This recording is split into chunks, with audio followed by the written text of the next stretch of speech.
लोक जीवन से जुड़ा हुआ साहित्य, वह लोक जीवन से जुड़ी हुई संस्कृति है। इस जुड़ाव का यह मतलब नहीं है केवल कि वह लोक जीवन पर आधारित है, यह भी है कि वह लोक जीवन को धारण किए हुए है और लोक जीवन में धारण किए जाने के लिए है। वह साहित्य चाहे जिस भारतीय भाषा का हो, वह संस्कृति चाहे जिस भारतीय भाषा भूगोल की हो, यह तय है कि उसका जो जीवन द्रव्य है वह लोक जीवन द्रव्य है। यह एक तरह से उसकी भारतीयता का, उसके भारतपन का प्रमाण भी है और उसकी पहचान का जितना मजबूत उतना ही विश्वसनीय जरिया भी है।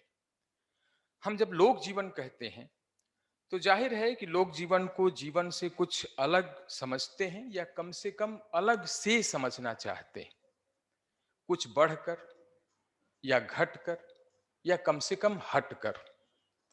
सामान्यतः अगर सबके अपने अपने जीवन को हम जीवन कहते हैं तो संभवतः सबके साथ सबके जीवन को लोक जीवन कह सकते हैं। अपने लिए जीना भी जीवन ही है, भले ही कुछ लोग इसकी निंदा करते हों, अपने लिए जिए तो क्या जिए, लेकिन वह भी जीवन ही है।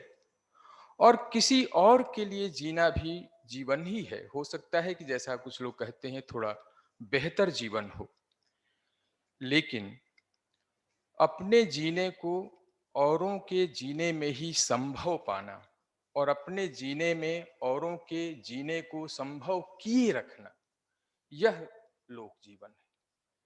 हमारे लिए नदी है, यह एक बात है। नदी के लिए हम हैं, यह थोड़ी बेहतर बात है। लेकिन नदी के होने में हमारा होना है और हमारे होने में नदी का होना है, यह एक अलग तरह की बात है और यह लोक जीवन के मेल में है। हमारे लिए लोक का मतलब हमारी अपनी सारी दुनिया है, उसके सारे रहवासी हैं और उन रहवासियों के सारे सहवासी हैं, चाहे वे पशु पक्षी हों या पेड़ पौधे या पोखर पहाड़। और इन सबको जीना, इन सबके साथ जीना ही लोक जीवन है और यही भारतीय लोक जीवन है। जो भारतीय लोक जीवन का मतलब यह नहीं है और नहीं हो सकता कि वह उनका जीवन है जो कथित रूप से असभ्य या अधसभ्य है या अधपढ़ हैं या जंगल के वासी हैं या देहाती हैं या जिन्हें हम वज्र देहाती कहते हैं, वो हैं। जहां भी जीवन के प्रति एक साझेदारी का भाव है, जहां भी सबको सबके साथ की साध है, या कह लीजिए कि जहां भी लोक जीवन की मौजूदगी इस रूप में है, वहां भारतीय साहित्य है, भारतीय संस्कृति है और वहां भारत भाव है। चौमासा ही नहीं, समस्त भारतीय लोक साहित्य में इस लोक जीवन का सहज स्वीकार है, इसकी सहज सहज अनुभूतियां हैं और सहज सहज ही अभिव्यक्तियां हैं। अनायास नहीं है कि बहुत स्पष्ट रूप से हमारी तमाम लोक कथाओं के नायक वे हैं जो इस साझेदारी को जोड़ते हैं और खलनायक वे हैं जो इसे तोड़ते हैं। अनेक उदाहरण हैं लोक जीवन के पहचान के, उसे प्रकट करने के तरीकों के, उस पर आए या लाए जाने वाले संकटों के सूझने के और उनसे जूझने के। और उदाहरणों को रखने का एक लोभ भी मेरे भीतर बहुत है, लेकिन बहुत परिचित कुछ एक की ही चर्चा करके मैं कोशिश करूंगा कि चौमासे की तरफ चला चलूं। मैं थोड़ा इसलिए भी निश्चिंत हूं कि मुझे चौमासे की तरफ चलना भर है, उस तक पहुंचना भर है, उसके साथ टिकना नहीं है। वहां टिकने का काम हरि भैया का है और उन्हें वहां टिकाने का काम शाही जी का है। तो इसके पहले कि चौमासों और चतुर्मासों की चर्चा में हम जाएं या दूसरे वर्षा गीतों की चर्चा में जाएं, लोक जीवन की सहजानुभूति और सहजाभिव्यक्ति के कुछ एक उदाहरण लोक के उन गीतों से लेते हैं जिन्हें हम सामान्यतः वर्षा गीत नहीं कहते हैं। एक गीत है, आप सबका जाना सुना गीत है और मालती जी को बहुत प्रिय गीत है, मालिनी जी को, जिस गीत को कहना है कि बेटियों को कोई दुख न दे।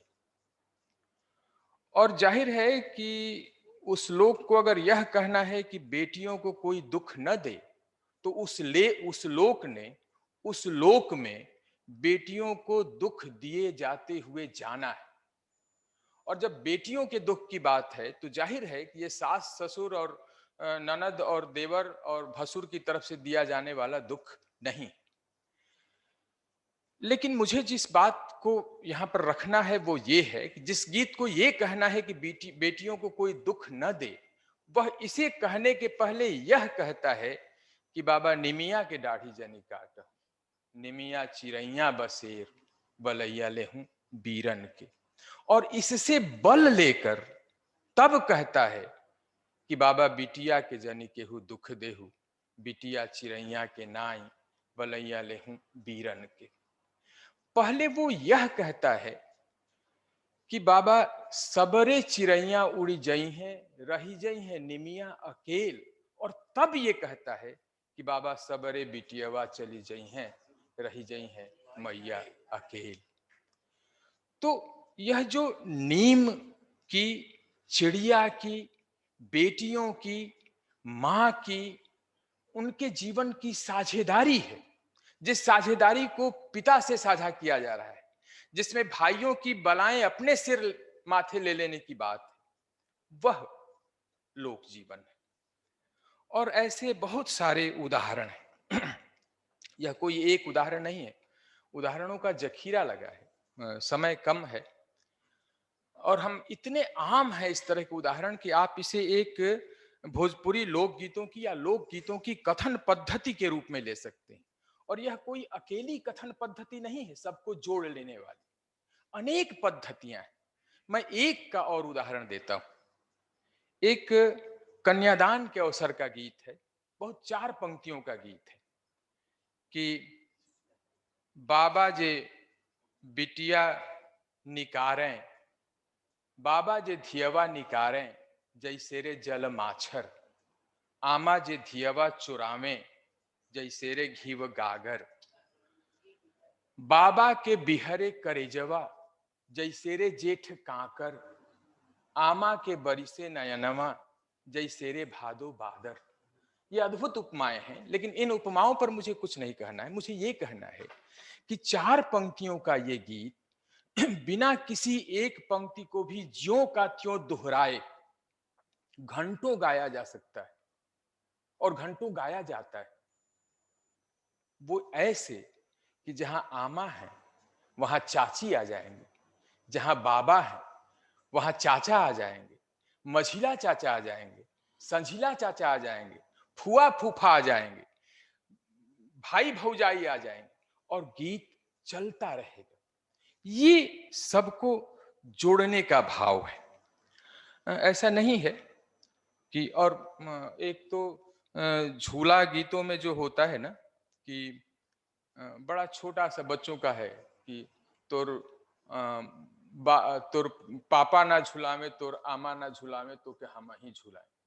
तो फिर अब ये 3 पंक्तियां हैं, झुलाते रहिए और तोर चाचा ना झुलावे, तोर चाची ना झुलाए, तो के हम ही झुलाएं, तो के फलना ना झुलावे, तुम के फलनी ना झुलाए, तो के हम ही। जितना है सबको आप समेट सकते हैं, सबको जोड़ सकते हैं, सबको वहां उपस्थित कर सकते हैं। ये इस तरह के अनेक उदाहरण हैं। मुझे लोभ हो गया गुरुजी को देख के एक उदाहरण देने का कि अद्भुत कथा है शकुंतला और दुष्यंत की, और बहुत सारे उसमें बहुत सारी जटिलताएं हैं, अंगूठी और क्या क्या क्या क्या सब चीजें, और वो उनकी कथा है। लेकिन वो सबकी कथा बनाता है लोग बहुत थोड़े से शब्दों में। न सब्ज बाग जैतों, न कटवा पिरैतों, न राजा नजर परितों, न अत दुख पैतों। न सब्ज बाग जैतों, न कटवा पिरैतों, न राजा नजर परितों, न अत दुख पैतों। तो एक सबको जोड़ देता है। एक एक ऋषि कन्या के साथ, एक राजा के साथ हुई जो घटना है उसे पूरे स्त्री जीवन के साथ लोग जोड़ देता है। और ये मैं उसको कहता हूं कि ये जीवन द्रव्य सिर्फ नहीं है, ये लोक जीवन द्रव्य है। ऐसा नहीं है कि सबसे जुड़ाव का यह जो लोक जीवनाभिलाष है सिर्फ लोक साहित्य की धरोहर है। व्यक्ति साहित्य का भी जो श्रेष्ठतर है वह भी किसी न किसी रूप में इससे प्रभावित है, प्रभान्वित है। आचार्य शुक्ल ने साहित्य के लिए जो लोक मंगल और लोक रंजन जैसे मानक अ, विकसित किए, वो यहीं से आए।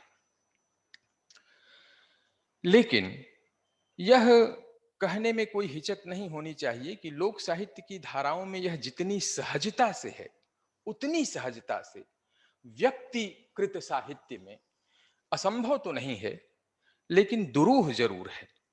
इसका यह मतलब नहीं है कि लोककृत साहित्य और व्यक्तिकृत साहित्य एक दूसरे से घटकर या बढ़कर हैं। दोनों की अपनी अपनी सीमाएं हैं और अपनी अपनी शक्तियां भी हैं। कृतिकार अगर व्यक्ति है तो बेशक उसके लिए और भी गम है जमाने में मोहब्बत के सिवा।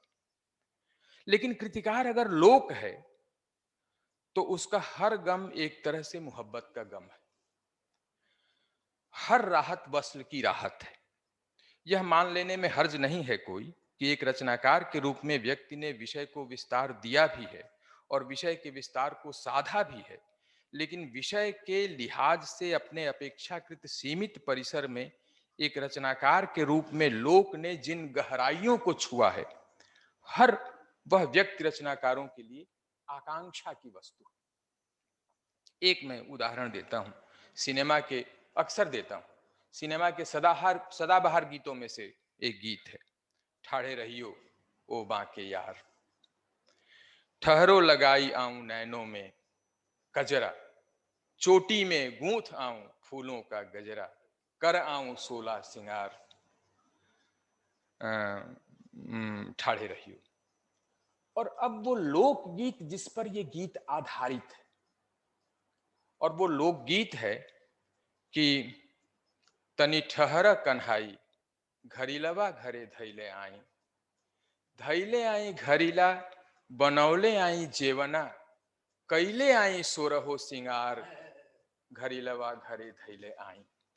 जिसे साहित्य में कालजय कहते हैं, उसे इन दोनों गीतों ने हासिल किया। इसने भी कि ठाड़े रहियो ओ बांके यार, और इसने भी, दोनों में प्रेम है। लेकिन आप फर्क देखिए कि अपने बांके यार को या कन्हाई को खड़ा रख के अपने आने के बीच को दोनों दो तरह से बरतते हैं। एक में है कि मैं नैनों में कजरा लगाऊं, चोटी में गजरा गूंथाऊं, और एक है कि धैले आई घरीला बनौले आई जेवना।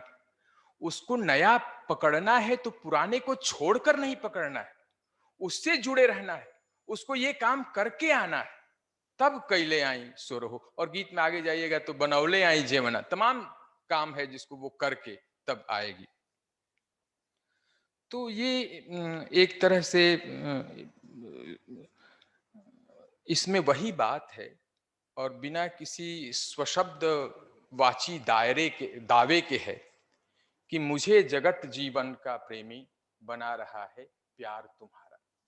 त्रिलोचन की पंक्ति है, बड़े कवि हैं त्रिलोचन। और ये जो है कि दोनों किसी को नजर नहीं आए चल दरिया में डूब जाएं, उसका एक तरह से प्रतिपक्ष ये तैयार करता है कि हमें जगत जीवन का प्रेमी बना रहा है प्यार तुम्हारा। लेकिन ये एक समझदारी के साथ, लोक जीवन में वह सहजता से, एक समझदारी के तहत है वो व्यक्तिकृत साहित्य में, और सहज स्वभाव के तहत है वह लोक जीवन में, लोक साहित्य में। और इस स्वभाव सहजता के तहत ही संभवतः इस जगत जीवन के प्रेम के गायन के लिए भारतीय लोक ने, हालांकि यह बात मैं भोजपुरी लोक के है जो अध्ययन है, जो थोड़ा बहुत मैं जानता हूं, उसी के आधार पर कहता हूं कि भारतीय लोक ने जिन ऋतुओं को मुफीद पाया है वो दो है। एक है बसंत और दूसरा है बरसात। खुशियों के कोने से बसंत और दर्द की दुनिया से बरसात। बेशक फाग और चैती में ऐसा नहीं है कि दुख का कोई कोना न हो, कोई व्यथा न हो। और बरसात गीतों में भी कजरी तो ऐसे गीत हैं जो जिनका चुहल से और उमंग से ही संबंध है, लेकिन जो मुख्य स्वर है, और खास तौर पर बारहमासा का और छमासा का और चौमासा का, वो मुख्य रूप से दर्द का दुख की अभिव्यक्ति का वो स्वर है। अ, सारे ऋतुओं को गाता है लोग, जाड़े को भी गाता है, गर्मी को भी गाता है, और बारहमासा जब गाते हैं तो सबको तो एक एक करके गाते हैं, सबका नाम लेकर गाते हैं। लेकिन लोक की समझ ये है कि ऋतुओं को गाना और ऋतुओं में गाना, ये दोनों दो बातें हैं। वो जाड़े को भी गाता है, गर्मी को भी गाता है, लेकिन बरसात में गाता है, वो बारहमासा के साथ गाता है। ये एक अवसर की चेतना है, कहां, कब, कैसे, ये ये लोक साहित्य की और ये लोक की चेतना है। और इसी चेतना के चलते लोक साहित्य में महाअश्लील भी है तो कतई अश्लील नहीं है।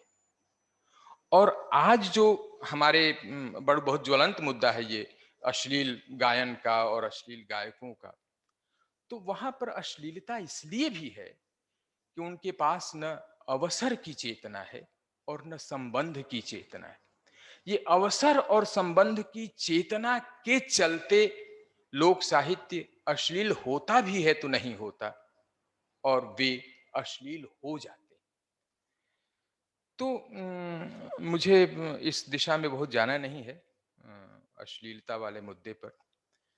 और चौमासा तक मैं लगभग आ चुका हूँ, मतलब मैं पहुँच गया हूँ। तो मुझे बहुत कुछ आगे किसी दिशा में बहुत बढ़ना भी नहीं है। मुझे एक बात, शाही जी भी हैं और आप सब अकादमिक जगत से जुड़े लोग हैं, तो ये ज़रूर कहना है कि यह जो लोक की एक समझ है कि श्रम गीत श्रम की ही महिमा के बखान के लिए नहीं है। रोपनी गीत रोपनी का गणित समझाने के लिए नहीं है। धोबी गीत साबुन सोडा सर्फ के प्रचार के लिए नहीं है। जतसार जांता चलाने की प्रविधि नहीं बताते। और बारहमासा या छमासा या चौमासा 12 महीनों के वर्णन या विवरण मात्र के लिए नहीं है। लोक की यह जो समझ है, उस समझ पर बात होनी चाहिए। साहित्य में हम बहुत कहते हैं विषय निष्ठ और विषयी निष्ठ, लेकिन यह एक अलग तरह की निष्ठा है। यह विषय निष्ठता और विषयी निष्ठता से अलग तरह की एक निष्ठा है। हम जानते हैं प्रकृति आलंबन है और उद्दीपन है, लेकिन ये प्रकृति के जाए जन्माए हुए गीत हैं, इसलिए इन पर कुछ अलग तरह से बातचीत अगर बनती हो तो बननी चाहिए। ये बरसात के छूने से उपजे हुए, उसकी छुअन से उपजे हुए गीत है। और हम जानते हैं कि इस छुअन को सिर्फ लोक ने ही नहीं, सूर ने भी देखा है, जायसी ने भी, जितने भी लोकोत्तर कवि हैं, भक्त हैं, संत हैं, उन सब ने महसूस किया है। और ये अलग तरह की बात है कि एक सिनेमा में अमिताभ बच्चन भी जनवरी फरवरी के नाम से बारहमासा गाते हुए सुनाई पड़े हैं। तुम मैके मत जइयो मेरी जान, फिर जनवरी फरवरी और तमाम। लेकिन इस पद्धति का प्रयोग करते हुए आधुनिक काल में कुछ गंभीरतर काम हुए और उनको देखा जा सकता है, उन पर बात की जा सकती है। मैं किसी विस्तार में नहीं जाना है, लेकिन अ, अशोक द्विवेदी का अ, एक गीत है जिसमें वो इस बरसात की छुअन के न होने को व्यक्त करते हैं, इस छुअन से बेदखल होने को। बिन पानी सून भइल मौसम बरसात के, दोचित मन जर्जर तन घर के ना घाट के, धुरिये फाकत अषाढ़ सावन भक सावन, भादो बेमेह भइल दमरी ओरियावन, जियही के बा अब त घाम शीत चाट के, दोचित मन जर्जर तन घर के ना घाट के। मुझे सौभाग्य मिला था भोजपुरी के तुलसी जो कहे जाते हैं, रामजी आवन दास बावला, उनसे साक्षात्कार करने का। तो उन्होंने अपने कवि होने का जो रहस्य बताया था, वो पहाड़ों में चौमासे के दौरान उनकी की हुई चरवाही थी। उस चरवाही ने उन्हें वन में वनवासी राम के तमाम दुखों से और तमाम तकलीफों से जोड़ दिया था। उनका कवि जो आया था वो इस चौमास की देन है। तो चौमास सिर्फ कविता के रूप में नहीं, वो कविता को जन्म देने वाला है, वो कवि को जन्म देने वाला है, इस रूप में वो है। इसलिए जो राम कथा गीत हैं बावला जी के, आप पाइएगा कि सबसे प्रभावी गीत वे हैं जहां रिमझिम रिमझिम देवा बरिसे पवन बहे चौआई, कवन बिरस्तर भीजत हुई है राम लखन दोनों भाई। इस लोकगीत की भावधारा के जो गीत हैं वो अद्भुत गीत हैं उनके यहाँ, वो अ, बड़े महत्व के गीत हैं। और समापन के तौर पर, हालांकि समापन नहीं है, समापन हरि भैया को करना है और उस समापन तक शाही जी को पहुंचाना है, लेकिन समापन के तौर पर मैं आपसे निवेदन करता हूं कि आप सब हरि भैया से ये निवेदन जरूर करेंगे कि जब वो अपनी बात रखें और चौमासों और बारह मासों की बात करें, तो और सब तो सुनाए ही, चौमासे बारह मासे जो लोक में प्रचलित हैं, वो अपना वो बारह मासा भी सुनाएं जिसमें किसी महीने का नाम है, नाम नहीं है, लेकिन हर महीने का बहुत कुछ उसमें शामिल है। बहुत बहुत धन्यवाद आप सब।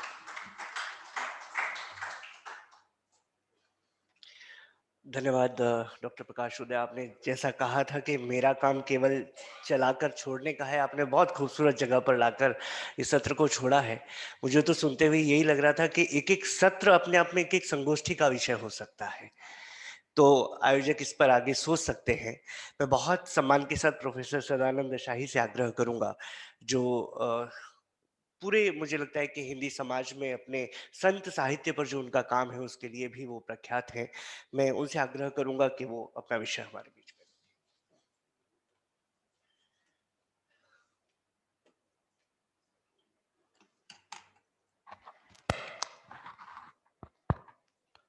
इस सत्र की अध्यक्षता कर रहे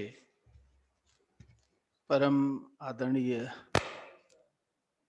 हरिराम द्विवेदी जी और इस सभा कक्ष में उपस्थित हम सब के प्रेरणा स्रोत परम आदरणीय प्रोफेसर कमलेश दत्त त्रिपाठी जी, आपको यहाँ उपस्थित देखकर कितनी खुशी हो रही है इसकी, और यहाँ आने की एक वजह यह है कि आप यहाँ हैं, तो ये बड़ा सौभाग्य है। और साथियों, आदरणीय मित्रों, इस संगोष्ठी में शामिल होने का जब न्योता मिला मुझे, तो मुझे अपना बचपन याद आया। बचपन में मेरे घर में मेरी दादी का शासन चलता था और दादी मेरी साल में 24 एकादशी होती है, तो सारी एकादशी वो रहती थी। और ये जो चौमासा आता था, क्या कहते हैं उसको, हरिशयनी एकादशी, तो उसके बाद से घर में खाने पीने पर ऐसा अनुशासन लग जाता था। तो वो सारी चीजें मुझे याद आई। और मैं धन्यवाद दूं आदरणीय मालिनी जी को कि इन्होंने दादी की याद दिला दी, और आभार भी इनके प्रति कि नानी की याद नहीं दिलाई, दादी की ही दिलाई। एक विषय मेरे मन में, और मैं बहुत कम पढ़ा लिखा आदमी हूँ, जो जायसी कहते हैं कि हाँ तो पंडितन केर पछ लगा, तो थोड़ा बहुत पीछे लगे रहने से कुछ ज्ञान मिला है। लेकिन जो भारतीय परंपरा का ज्ञान मेरे पास थोड़ा बहुत जो समझ है, वो मुझे अपनी दादी से मिला है। सारी रामायण, सारा महाभारत, भागवत, ये सब कुछ दादी की जुबानी मैंने सुना है। तो एक बात बचपन से मेरे दिमाग में फंसी हुई थी, फंसी रहती थी, कि ये जो विष्णु हैं, जो हमारे 3 देवता, एक ब्रह्मा सृजन करने वाले और विष्णु भरण करने वाले और शिव संहार करने वाले, 4 महीने सो रहे हैं साहब। ये समझ में नहीं आता था मुझे कि क्यों 4 महीने सोने चले जाते हैं, और जब ये 4 महीने सोने चले जाते हैं तो भरण कौन करता है। तो ये सवाल बचपन से मेरे मन में था और मैं इससे उलझता रहा हूं, और आगे चल करके इसका समाधान यूं मेरे मन में मिला।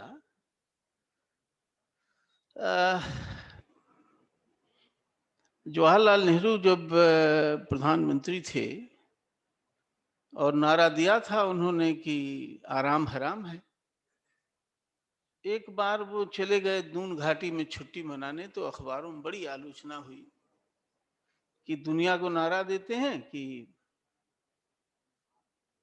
आराम हराम है, और अपने आराम करने देहरादून चले गए।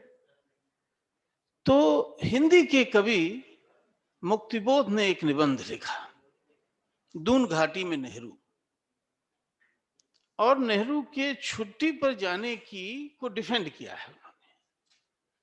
तो डिफेंड तो उन्होंने नेहरू के छुट्टी पर जाने पर किया, लेकिन मेरी जो विष्णु को लेकर के जो गुत्थी थी कि विष्णु 4 महीने सोने चले जाते हैं, उस गुत्थी का हल मुझे वहां से मिला। मुक्तिबोध ने विस्तार से उस लेख में लिखा है कि एक कल्पनाशील व्यक्ति, एक देश का नायक, नए भारत का निर्माता, ऐसा आदमी अगर छुट्टी पर जाता है तो उसकी छुट्टी भी एक सार्थक छुट्टी है, एक सृजनशील छुट्टी है। उसकी कल्पना शक्ति को, उसकी उर्वरा शक्ति को बल मिलता है, वगैरह वगैरह वगैरह। इस लेख को पढ़ने के बाद मेरा दिमाग विष्णु पर गया, जो भरण करता है, और भरण करता विष्णु भी भाई भरण करने के लिए और सारे संसाधन जुटाने के लिए और इस पृथ्वी को सरसब्ज रखने के लिए और इसे संपन्न बनाए रखने के लिए उद्यम करना होगा, कल्पना करनी होगी। तो थोड़ा विश्राम भी चाहिए। मशीनें ही निरंतर काम कर सकती हैं, और एक समय के बाद मशीनों को भी थोड़ा ओवरहालिंग की जरूरत पड़ती है, लेकिन आदमी है, भले ही वो हमारा देवता है तो क्या, उसे भी थोड़ी आराम की जरूरत है। तो नेहरू के उस प्रसंग से मुझे विष्णु के शयन पर जाने का जो एक बचपन की जिज्ञासा थी वो खुली। और चौमासे पर, जैसा कि बंधुवर प्रकाश उदय ने कहा, जब ये हमको कार्ड भेजा था अमित पांडे ने, हाँ न्योता, तो न्योता में मैंने देखा कि एक तरफ प्रकाश उदय हैं और दूसरी तरफ हरिराम द्विवेदी हैं, बीच में मेरा नाम है।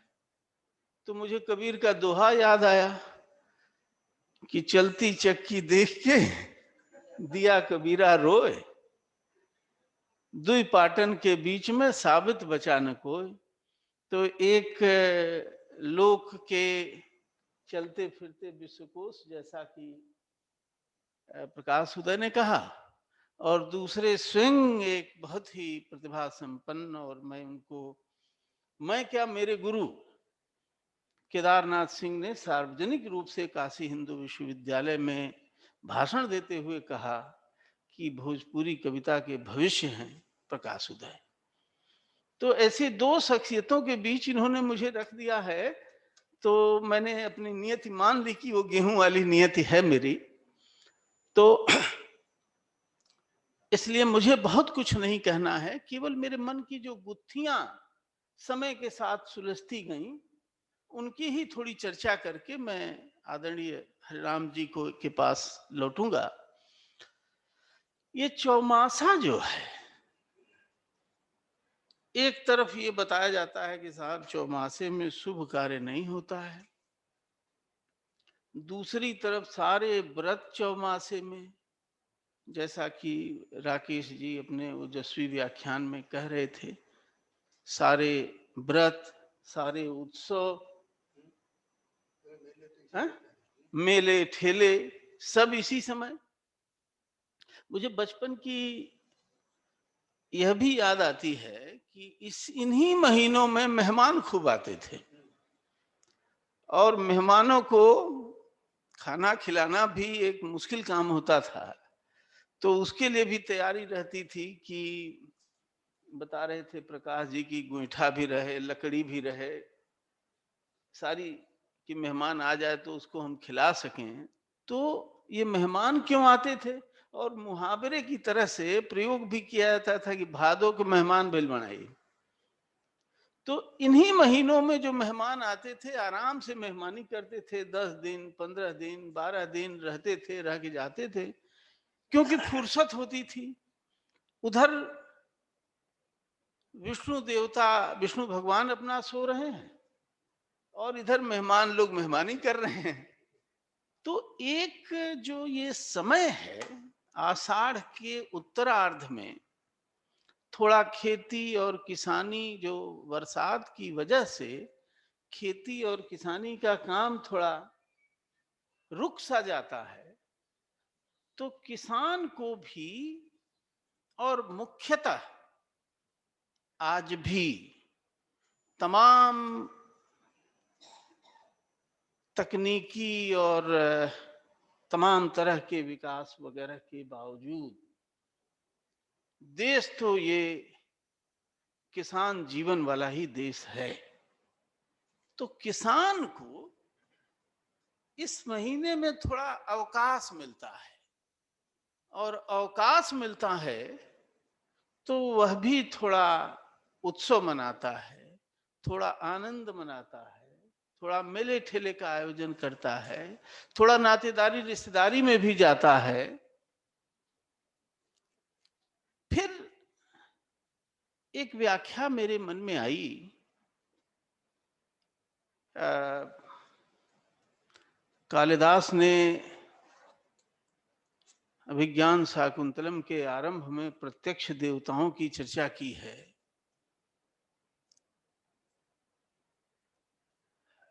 मुझे जो भारतीय संदर्भ में किसान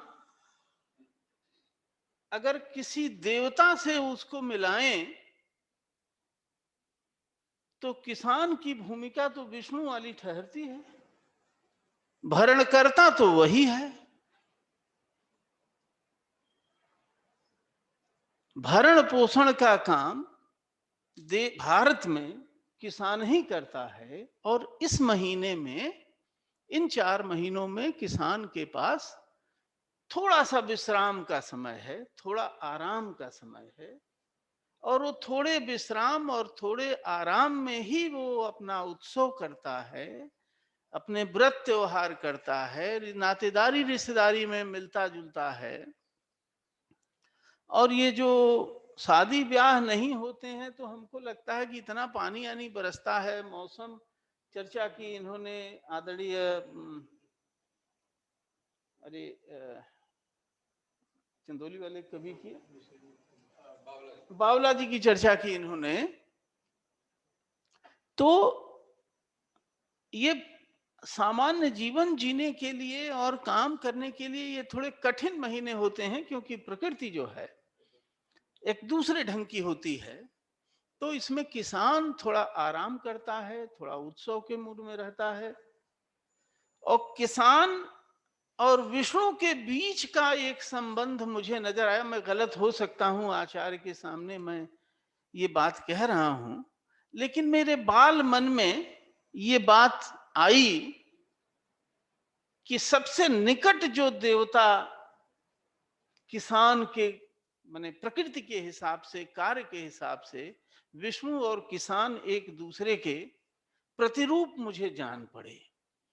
तो इस चौमासे में विष्णु ही नहीं शयन करते हैं, किसान भी आराम करता है।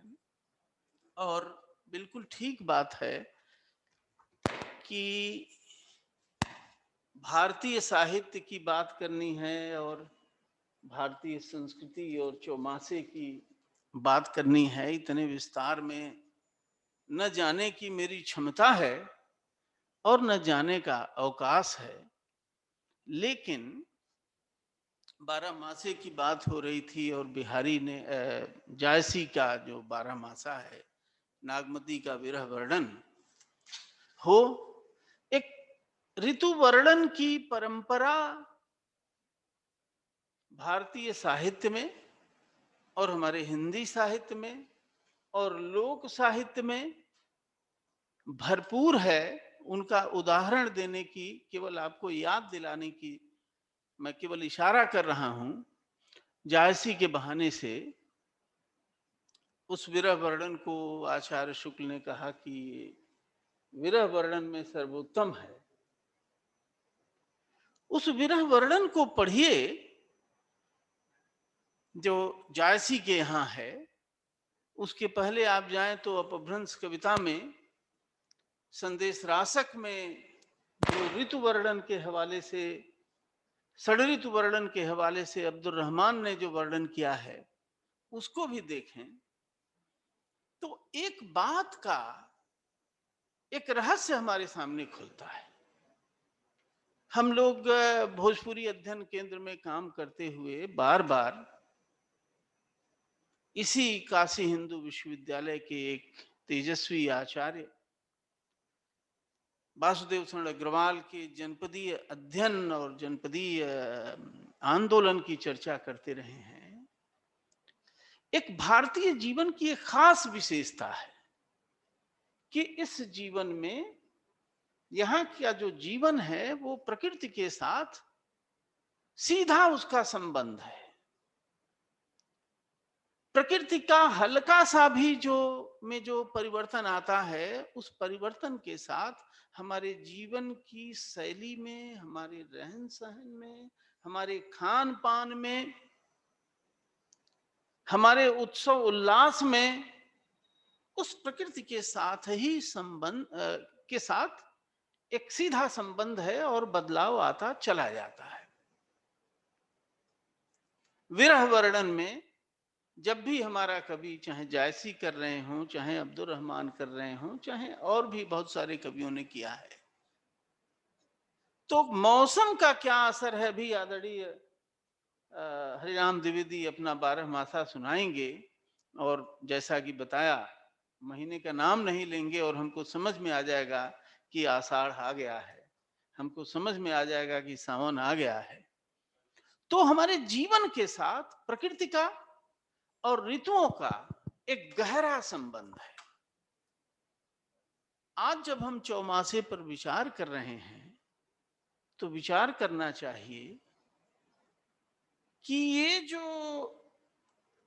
प्रकृति के साथ जो हमारा तादात्म्य था, वह किन जगहों पर टूटा, वह कहां विच्छिन्न हुआ है, और उस विच्छिन्न होने से हमारे जीवन पर कैसी त्रासदियां आई हैं। अभी हम एक महात्रासदी के दौर से गुजर रहे हैं और उस त्रासदी का भी गहरा संबंध प्रकृति के साथ जो हम बेमेल हुए हैं, उस बेमेल होने में है। तो भारतीय संस्कृति या भारतीय जीवन पद्धति का गहरा संबंध प्रकृति के साथ हमारे तादात्म्य में है। और उस तादात्म्य को चौमासे पर जब हम विचार कर रहे हैं तो हमें वापस उस तादात्म्य के बारे में सोचना पड़ेगा और देखना पड़ेगा कि हमारा साहित्य उस तादात्म्य को नई परिस्थितियों में, मैं पीछे जाने की बात नहीं कर रहा, जो तकनीकी विकास हुआ है और जो तकनीकी विकास का हमको अभ्यास हुआ है, उसको हम नकार भी नहीं सकते हैं। लेकिन हमें यह रास्ता खोजना पड़ेगा कि प्रकृति के साथ उस तादात्म्य को हम कैसे पुनर्स्थापित करें, कैसे पुनर्अन्वेषित करें आज की परिस्थितियों में। और अगर यह हम नहीं कर पाए तो हमारा जीवन, मुझे आदरणीय गुरुदेव बार बार इन दिनों कामायनी याद आती रही। पिछले 1.5 वर्षों में जितनी कामायनी याद आई उतनी जीवन में कभी नहीं याद आई, और इसीलिए आप भी याद आते रहे। हमारे आपके बीच एक अनुबंध है कामायनी को लेकर के। तो एक प्रलय के निकट जाकर के हम लौटे हैं, और ये प्रलय के निकट जो जाना हमारा हुआ है वो प्रकृति के साथ हम जो बेमेल हो गए हैं, हमारा सुरताल गड़बड़ा गया है उसकी वजह से। और ये जो लोक साहित्य है, ये जो चौमासा की परंपरा है, यह जो 12 मासा की परंपरा है, वह दरअसल बार बार हमको उस प्रकृति के साथ हमको जोड़ता है। बंधुवर प्रकाश उदय ने वो निबिया के पेड़ वाले गीत का, केदारनाथ सिंह की कविता पढ़ जाइए। बर्लिन की टूटी दीवार को देखकर कविता लिख रहे हैं और कह रहे हैं कि साहब, कविता शुरू हो रही है कि बर्लिन के आकाश में दिखे नहीं मुझे एक भी कौवे। ये भारतीय कवि ही लिख सकता है जिसको बर्लिन के साफ सफाक आकाश में भी कौवे की कमी दिखाई पड़ रही है। एक भारतीय कवि ही, उसको वह आकाश ठीक नहीं लगेगा जिसमें उड़ते हुए कौवे नहीं दिखाई दे रहे। ये भारतीय मन है। तो प्रकृति के साथ मानवेतर जो जगत है, ये हमने मान लिया है। टेक्नोलॉजी का विकास हमने कर लिया तो हमने ये मान लिया कि इस पृथ्वी के दावेदार पूरी तरह हम हैं। अब मैं पढ़ रहा था बौद्ध परंपरा में चौमासे में यात्रा नहीं करते हैं। क्यों नहीं यात्रा करते हैं? क्योंकि बहुत सारे कीड़े निकलते हैं और पैरों से दब के उनके मरने का खतरा रहता है। तो ये पृथ्वी केवल मनुष्य की नहीं है। हमारा जो वांग्मय है, हमारी जो लोक परंपरा है, हमारी जीवन पद्धति है, वो ये बताती है। भाई वैसे भी आप वैज्ञानिक दृष्टि से देखें तो पृथ्वी पर हम सबसे बाद में आए हैं। जल है, वनस्पतियां हैं, मानवेतर जो जीव जंतु हैं, उन सबकी पृथ्वी है और उतनी ही है जितनी हमारी है। इस बात को अगर हम नहीं समझेंगे तो हमारा मनुष्यता का भविष्य बहुत सुरक्षित भविष्य नहीं है इस धरती पर। यह बात भी हमारा लोक साहित्य हमें प्रकारांतर से बताता है। तो मैं बहुत समय नहीं लूंगा, और जो भी समय है आदरणीय हरिराम द्विवेदी जी को आप सब की तरह मैं भी सुनने के लिए उत्सुक हूं। मैं एक बार फिर इस सुंदर विषय पर आयोजन के लिए भारत अध्ययन केंद्र को, आदरणीय मालिनी अवस्थी को और प्रिय अमित पांडे को हृदय से आभार देता हूं, व्यक्त करता हूं। बातें बहुत की जा सकती हैं। ये जो विरह की भावना है, स्त्री और पुरुष के विरह को लेकर के जितनी कविता लिखी गई है, 12 मासा सब का सब विरह भावना है।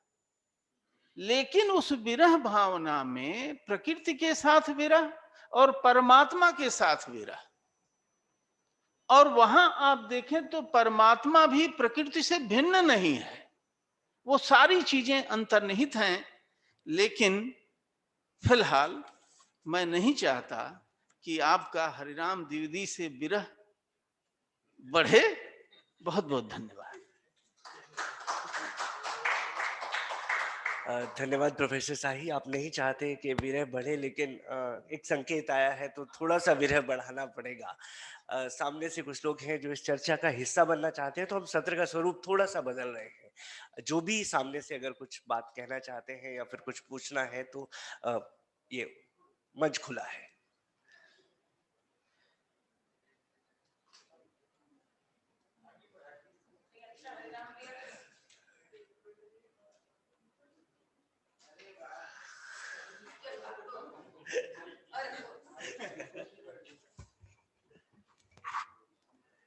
चौमासा पर केंद्रित ये द्विदिवसीय कार्यक्रम अपने इतने विस्तृत आयाम में परिकल्पित हुआ है और इतना थोड़ा समय इसको मिला है कि मुझे बड़ा डर है जो अभीष्ट है वो मिल पाएगा कि नहीं मिल पाएगा।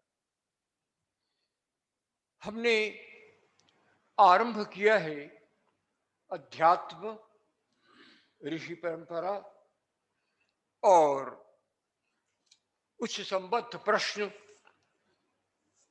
उसका वैश्व संदर्भ, भूमंडलीय उसका संदर्भ, उसका हमारे अपने देश का संदर्भ, और प्रातःकाल इस पर बहुत विस्तार से तो बात नहीं हो पाई, पर बीज रूप में इस पर बात हुई। ये कार्यक्रम एक सहयोग के अंतर्गत हो रहा है जिसमें दो बहुत महत्वपूर्ण संस्थाएं हैं। एक तो काशी हिंदू विश्वविद्यालय का भारत अध्ययन केंद्र और दूसरा Sathya Sai university for human excellence, Kalaburagi, Karnataka. सवाल उठता है कि ये दो संस्थाएं क्यों साथ आई हैं। इनका कोई कुछ न कुछ तो, जो आपने कहा, वो जो साझेदारी है, जो इसकी अंतरात्मा है, वो कहीं न कहीं तो है। ये साझेदारी क्या है? और अभी मुझे बहुत इस पर लोभ हुआ कि इस सत्र में प्रकाश उदय हैं, शाही जी हैं, द्विवेदी जी हैं और मालिनी जी बैठी हैं, उधर ज्योति हैं। ये 5 लोग यहाँ पर हैं और लोक के कम से कम 5 रूपों के ये प्रतिनिधि हैं। भारतीय संदर्भ में लोक के जो विभिन्न आयाम हैं, उनके 5 आयामों के ये 5 प्रतिनिधि हैं।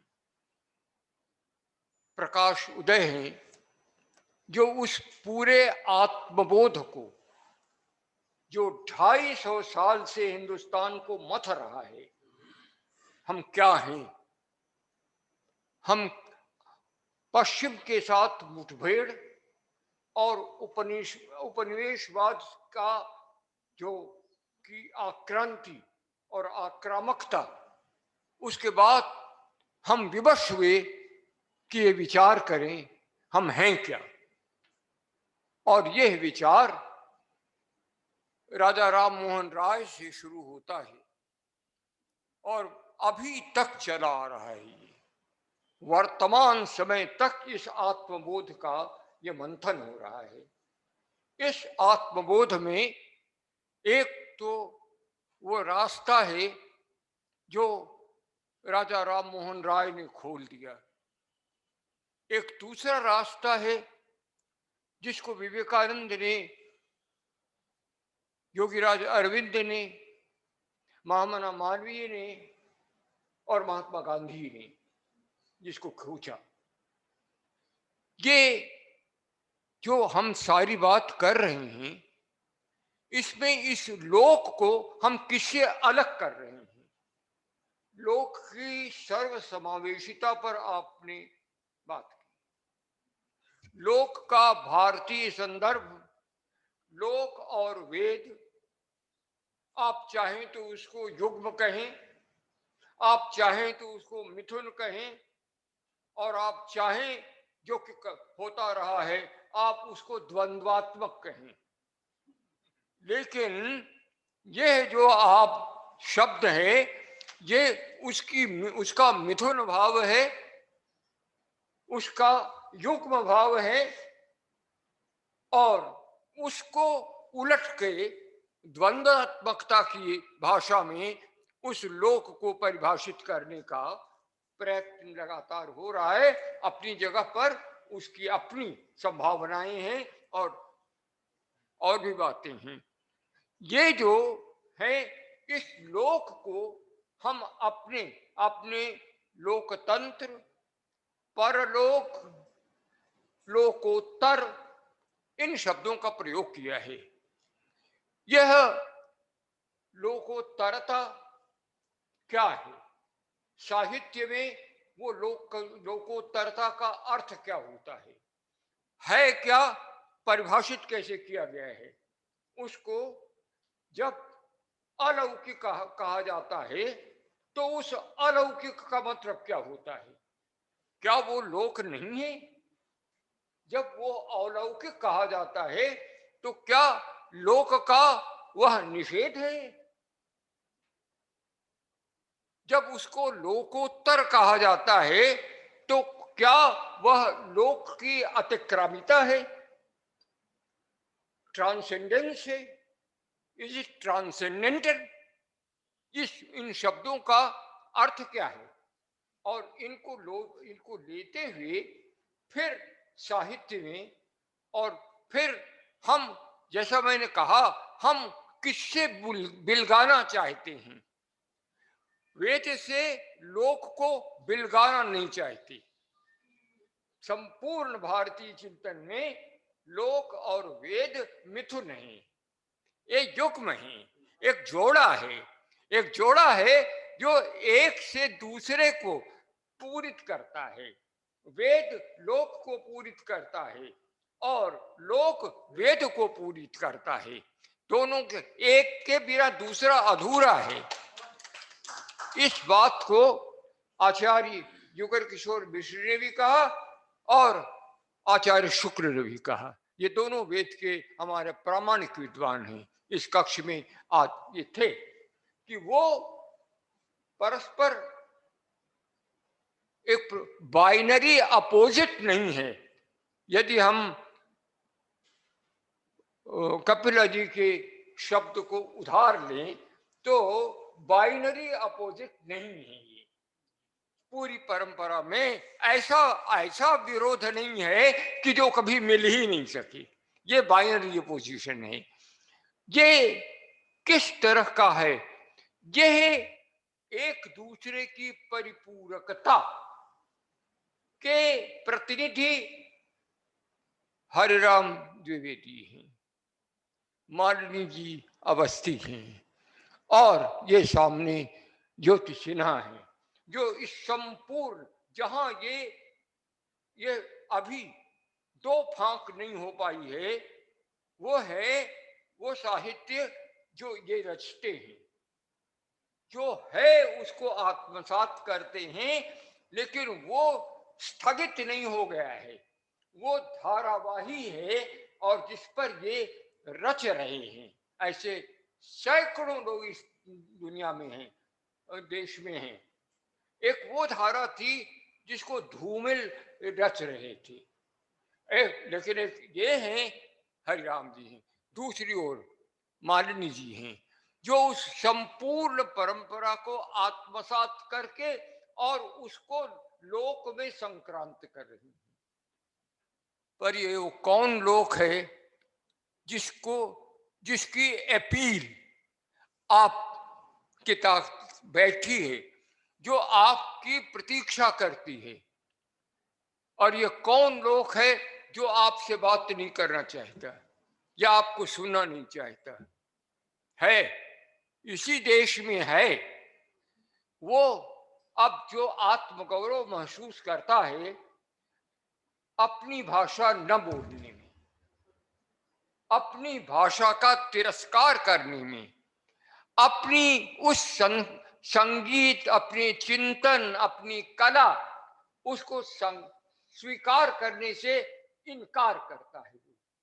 वो है जो आपके द्वारा संबोधित नहीं है। आपके द्वारा संबोधित एक विराट है। वो विराट कौन है? जिस विराट से आपको, ये प्रकाश उदय जी से मैं समझना चाहता हूं कि आप जब तक आप इसको नहीं सुस्पष्ट रूप से परिभाषित करेंगे तब तक ये चौमासे का करने का कोई मतलब नहीं होता है। केवल ये आवृत्ति नहीं है, ये है केवल पाठ का पूर्ण वैसा पाठ कर लेना नहीं है। यह आवर्तन है जो पूरा शंख वलयाकार है, जो एक वृत्ति को ऐसे पूरी करके आगे निकल जाता है। यह निरंतर गतिमान है। ये वृत्त भी नहीं है, ये शंख वलयाकार है और इसलिए वो पूरा सर्किल होता है और आगे बढ़ जाता है। ये जो जब तक हम इसको सब, ये बेतहाशा शहरीकरण, ये प्रश्न मैंने सवेरे ही उठाया, ये बेतहाशा शहरीकरण और उसके साथ फिर निसर्ग और प्रकृति के साथ हमारा संबंध क्या होने वाला है? क्या सिविलाइजेशन की वह परिभाषा जो हमको समझाई जा रही है? और प्रकाश उदय जी एक बहुत बड़ा उपक्रम, मैं उसे षड्यंत्र कह सकता हूं, मैं कह नहीं रहा हूं, एक बहुत बड़ा उपक्रम चल रहा है जो इस पर केंद्रित है कि हम उन सारी बातों को भूलें, प्रकृति को छोड़ें। A new normal is being, एक नया नॉर्मल पैदा हो रहा है। कहते हैं नया नॉर्मल, ये भाषा की जो जगलरी तो देखिए, ये न्यू नॉर्मल पैदा हो रहा है जो कह रहा है कि प्रकृति नहीं, हम प्रकृति को बदलेंगे। ये एंथ्रोपोमॉर्फिक एंथ्रोपोलॉजी, एंथ्रोपोलॉजी का मतलब है एंथ्रोपोसेंट्रल। एंथ्रोपो माने होता है मनुष्य, जिस सृष्टि में केंद्र में मनुष्य है और सारी सृष्टि मनुष्य के उपयोग, दुरुपयोग या विनाश किए रहने के लिए है।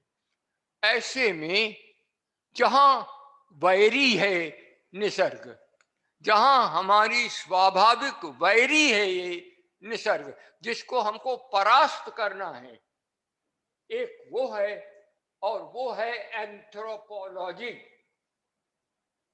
उससे और उस लोक से क्या मतलब है? जिस लोक की आप बात कर रहे हैं वह लोक जो लोकोत्तर है, जो पर भी है, पर वह पर पूरक है, वह पर उससे विरोधी नहीं है। इस लोक का वह लोक जो जगत नहीं है, जो संसार नहीं है, जो प्रवहत नष्ट नहीं हो रहा है, ये लोक है जो आलोकमय है, जिसको हम देखते हैं, जिसका हम अनुभव करते हैं। और मैंने कहा था जो हमारे लिए उत्सव है, जो भरा हुआ घड़ा है और छलक जाता है, ये वो लोक है। तो याद रखिए, सारे के सारे भारतीय सौंदर्य शास्त्रीय, कला शास्त्रीय ग्रंथों में ये जो दृश्यमान है प्रपंच, साहित्य दर्शन की भाषा में ये प्रपंच है, पर साहित्य की भाषा में ये प्रपंच नहीं कहलाता, ये संसार भी नहीं कहलाता। कला की भाषा में, साहित्य की भाषा में ये लोक कहलाता है। लोक का मतलब है जो आलोकित है, जो प्रकाशमान है। जो प्रकाशमान है वही तो सुंदर होगा। जो प्रकाशमान है, कोई एस्थेटिक्स पैदा नहीं हो सकती। इस दृश्यमान का निषेध करने वाला इसको मिथ्या मानने वाला सौंदर्य कैसे देखेगा? सौंदर्य तो उसमें होगा जिसकी सत्ता है। तो यह जो लोक है ये प्रकाशमान है। इस प्रकाशमान के साथ ये जो आधुनिकता है, साफ शब्दों में बात आइए कि ये जो आधुनिकता नाम की चीज है, इसका कैसे हम संयोजन इस देश में करें, ये चौमासा दरअसल उस मूल समस्या को रेखांकित करता है कि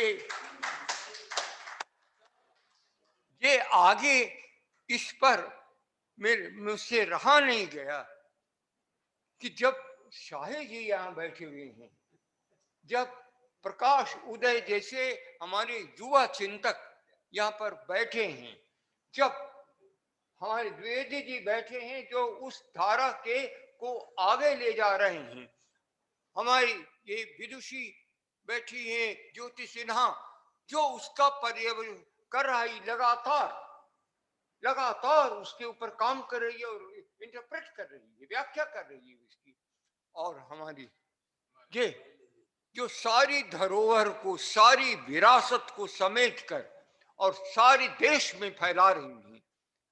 पद्म अलंकरण से यूं ही सम्मानित ये नहीं है, उस सम्मानित होने के पीछे का रहस्य ये है। तो अब ये समय बहुत हो गया है, लेकिन मैं बहुत इतनी बातें कहने का इसलिए है, मैं बोलना नहीं चाहता, मैं सुनना चाहता हूँ। मैं ये इन प्रश्नों के बारे में मैं सुनना चाहता हूँ कि हम कैसे और किधर जाएंगे, ये क्या हो रहा है, इस क्या एक ही रास्ता है अर्बनाइजेशन और सिविलाइजेशन? संस्कृति की बात अब मत करिए, अब आप सिविलाइजेशन की बात करिए। जिस लोकतंत्र को आप कहते हैं वो मुखौटा है सिविलाइजेशन का, नगरीकरण का, उसमें वो जो है कैसे समाविष्ट होगा जो इसका विरोधी है? ये बहुत बड़ी समस्या है। उसके बिना हम उसको, ऐसा तो नहीं है कि वो इबारत लिखी हुई है और हम पोछ देंगे। आधुनिकता कोई ऐसी इबारत नहीं है जिसको हम पोछ देंगे, वो है, वो हमारे साथ है, हम उसमें हैं। लेकिन मैं पतंजलि के एक शब्द से अपनी बात को पूरा करना चाहता हूं। पतंजलि के सामने, ये महाभाष्यकार पतंजलि के सामने ये प्रश्न आता है कि आप इसको शुद्ध कर दीजिए, आप शब्द बना दीजिए। तो उनका नहीं, ये तो लोक करता है, शब्द का हम निर्माण नहीं करते। नहीं कश्चित कुंभकार कुरंगत्वा यथा यथा कुंभकार कुरंगत्वा आह कुरु घटान प्रयोक्षे। जैसे कोई कुम्हार के यहाँ जाता है और कहता है मेरे लिए घड़ा बना दो, मैं इसका उपयोग करूंगा, ऐसा कभी नहीं होता कि वैयाकरण कुरंगत्वा आह कुरु शब्दान प्रयोक्षे। व्याकरण के विद्वान के पास जाके कोई ये नहीं कहता कि तुम शब्द बना दो, हम उसका प्रयोग करेंगे। ये लोग तो उनसे जब कहा जाता है तो कहा आप बना दीजिए ना, आप तो लोग हैं, कहा। तब उत्तर है, याद रखिए 2200 साल पहले का दिया हुआ ये उत्तर है, आम अहम लोके न त्वहम लोकः। मैं लोक में हूं, मैं लोक नहीं हूं। अहम न त्वहम लोकः, ये गलत फहमी उनको नहीं थी। वे लोक में हैं, पर ये दावा नहीं कहते कि मैं ही लोक बनाने वाला हूं। मेरे मित्रों, अथाह है ये भारत अध्ययन केंद्र, और ये जो संस्था है यूनिवर्सिटी फॉर ह्यूमन एक्सेलेंस, ये समान धाराओं में चल रही है। इंदिरा गांधी राष्ट्रीय कला केंद्र, ऐसी जो संस्थाएं हैं वो इन बातों को सोचती आई हैं। बराए मेहरबानी हमें आधुनिकता विरोधी नहीं समझिए। मैं आधुनिकता विरोधी, उसका दुश्मन नहीं हूं, लेकिन मैं भारतीय संदर्भ में आधुनिकता को पुनः परिभाषित करना चाहता हूं। मैं चाहता हूं जिसमें चौमासा होता रहे, कोई ऐसी एक आधुनिकता हम बना पाए और इस आधुनिकता में हम जी सकें, ताकि यह इतने परिश्रम से ये जो सामने बगिया है इसके हम विरोधी नहीं रहें, इसका रसास्वाद करने वाले, इससे अपने जीवन को भरने वाले एक पूर्ण मनुष्य हूं, एक खंडित मनुष्य नहीं हूं। ऐसी खंडित सभ्यता की, इससे विश्व का कल्याण नहीं होगा। एक समूची संस्कृति से विश्व का कल्याण होने वाला है, जिसमें गांव भी रहेगा, जिसमें पर्वत भी रहेंगे, जिसमें नदियां भी रहेंगी, जिसमें समुद्र भी रहेगा और समुद्र समुद्र जैसा रहेगा, नदियां नदियां जैसी रहेंगी, जो वो सब रहेगा। और ये अगर अभी नहीं हुआ तो भविष्य में फिर कोई अवसर नहीं बचा है जब आप इसको बचा पाएंगे। अगर अभी ये भारतवर्ष में नहीं समझा गया, गांधी ने बहुत मुश्किल से इस बात को कहा था, महामना ने बहुत ही सहजता से इस बात को कर दिखाया, विवेकानंद से शुरू करके।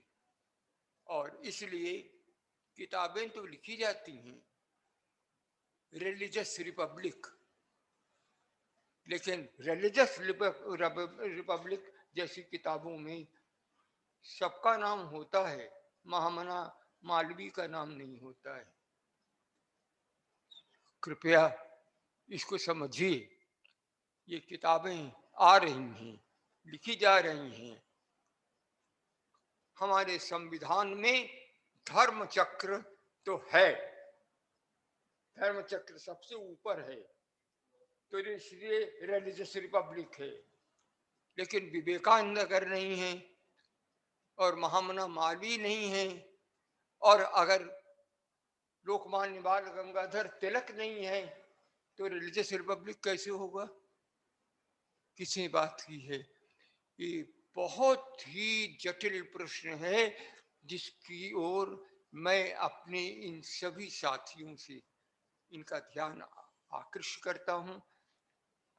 आप बताइए, ऐसी कठिन परिस्थिति में अब जब मैं भी लग रहा है धीरे धीरे क्षीण हो रहा हूं, तो मैं अपनी चिंता अब किसे कहूं? आप लोगों से ही कह के मैं ये आशा करता हूं। आदरणीय विद्यानिवासी को मैं याद करता हूं। आदरणीय पंडित विद्यानिवास मिश्र होते तो आज मैं उनसे सुनता। आदरणीय गोविंद चंद्र पांडे होते तो आज मैं उनसे सुनता। अब आपके सामने मैं इसीलिए इतना समय मैंने लिया है कि आप इस पर जरूर गहराई से सोचे, और यह जो उपक्रम, ये हमारे उपाध्याय जी के परिश्रम का परिणाम है, ये बहुत आगे बढ़े और इस काम को करें। बहुत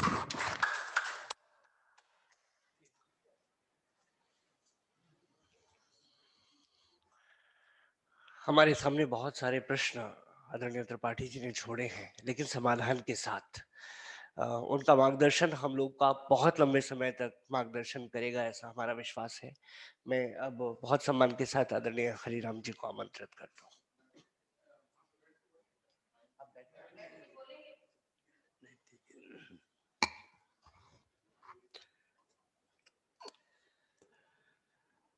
आज के इस समारोह में यहाँ उपस्थित परम श्रद्धेय प्रोफेसर कमलेश दत्त त्रिपाठी जी, साहित्य में निशी विद्वान जयशंकर शुक्ल जी, उपाध्याय जी, द्विवेदी जी, मेरे अनुज सदानंद शाही जी और मेरे बहुत ही प्रिय, मेरे लिए वे पुत्रवत हैं, मैं बहुत प्यार करता हूँ प्रकाश उदय जी को। उनकी प्रतिभा का मैं कायल हूँ। उनका मैं, वो बोलते हैं, लिखते हैं कुछ भी, उनकी कविता से लेकर गद्य से लेकर मैं इतना जैसे लगता है पढ़ता हूँ तो पढ़ता ही रहूँ, सुनता हूँ तो सुनता ही रहूँ, इस ढंग के हैं। और इस कार्यक्रम के सूत्रधार पद्मश्री मालिनी जी, मैं इन्हें बेटी जी कहता हूँ, बहुत दिन से बेटी जी ही कहता हूँ। 2011 में विश्व भोजपुरी सम्मेलन का एक अधिवेशन हुआ था ऋषिकेश में। उस समारोह में एक पुरस्कार मुझे मिला, सेतु सम्मान, भिखारी ठाकुर सम्मान इन्हें मिला। मैं पहले आके बैठ गया था, उसके बाद आई बैठ गई और इन्होंने मुझे याद है कहा कि मुझे बहुत अच्छा लग रहा है कि आपके साथ मुझे पुरस्कार मिला। मैंने कहा बेटी जी मुझे भी बहुत अच्छा लग रहा है। एक व्यास जी थे तो भाई तो कहें कि आप बाप बेटी पुरस्कार न लहा लिए। अरे हम कहीं जो कहो भैया ऐसा कुछ नहीं है, मिला हुआ है, अच्छा है। आचार्य त्रिपाठी जी के बोलने के बाद हिम्मत नहीं होती, कौन बोलेगा, क्या बोलेगा। ऐसा लगता है, बहुत दिन लगता है कोई सागर से चुल्लू से पानी उलीच रहा है। और मैं 1965 से आपसे परिचित हूँ। प्रयागराज में आकाशवाणी मेरी नियुक्ति हुई थी, मैं गया और उसके बाद कुंभ मेले में वो रंग कमेंट्री के लिए आए थे, पहली मुलाकात हुई थी, तब से मैं जान रहा हूँ। उसके बाद फिर यहाँ काशी में आ गए। चौमासा के ऊपर इतनी चर्चा हुई विद्वज्जनों और मनुष्यों के वक्तव्य के बाद, मेरे पास बोलने के लिए कुछ नहीं, मैं क्या बोलूं। लोग पर भी जो कुछ भी इन्होंने कह दिया, लेकिन कुछ कहना है, बुलाएगा तो कहना ही है। हर आदमी की अपनी अपनी अलग सोच होती है, उसके अपने अपने ख्यालात होते हैं। और व्याख्यान बहुत हो गया, सुन लिया, सबका सब है।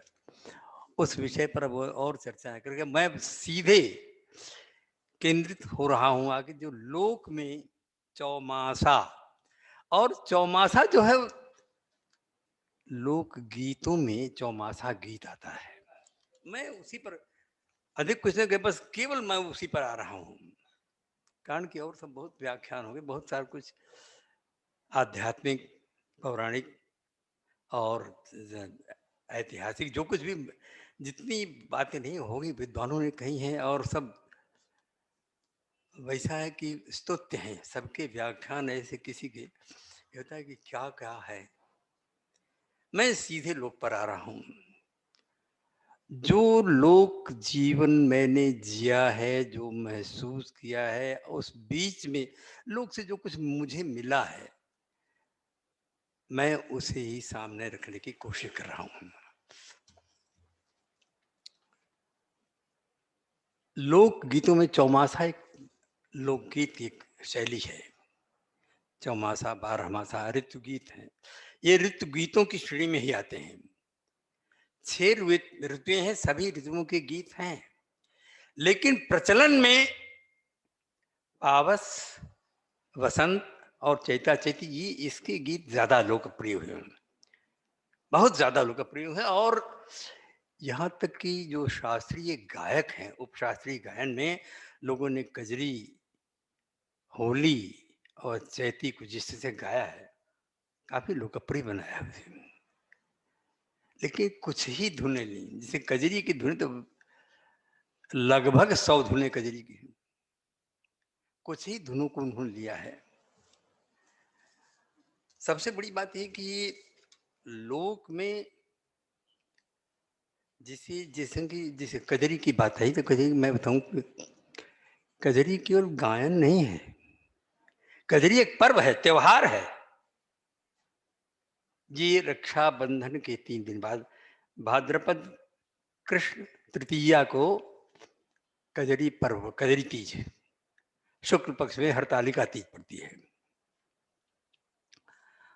उसके पहले की रात जो होती है रथ जगा मेरा बहुत सारी रात जागते हैं। इस अवधि में, ये पावस में चौघट्टे लगते थे गांव में।